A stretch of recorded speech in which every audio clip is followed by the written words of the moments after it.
आज हामी कक्षा 7 मा स्थानीय पाठ्यक्रम अन्तर्गत हाम्रो विषयवस्तु रहेको थियो आजको स्थानीय परिकार। हामीले कक्षा 7 का विद्यार्थी भाइ बहिनीहरूले स्थानीय परिकारहरू बनाएर ल्याउनु भएको छ। आफ्नो गाउँघरमै पाइने स्थानीय परिकारहरू यहाँ प्रत्येकले ल्याएर हामीले यहाँ प्रदर्शन पनि गरेका छौँ कक्षा कोठामा।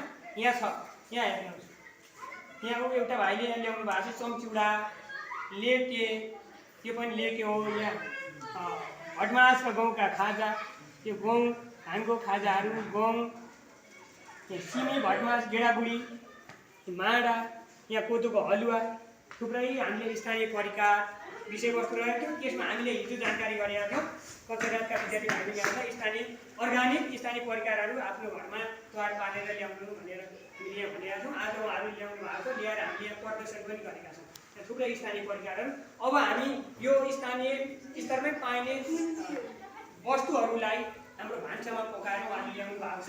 यसलाई यो स्थानीय परिकार बनाउने तरिकाको बारेमा पनि हामी यहाँ जानकारी गर्नेछौँ र यो परिकारहरू हामी एक आपसमा सबैले ल्याएको हामी सबै साट्नेछौँ, टेस्ट पनि गर्नेछौँ है त। त्यो परिकारहरू त्यो कसरी बन्दो रहेछ, यसको स्वाद कस्तो छ भन्ने बारेमा हामीले टेस्ट गर्नेछौँ, परीक्षण पनि गर्नेछौँ। यहाँ सम्पूर्ण परिकारहरू हामी सबै साट्नेछौँ। अलिअलि साट्दै गर्दा हाम्रो पेट पनि भरिनेछ है त। हामी सबै यहाँ अगाउनेछौँ पुरै हामी स्थानीय परिकारहरू।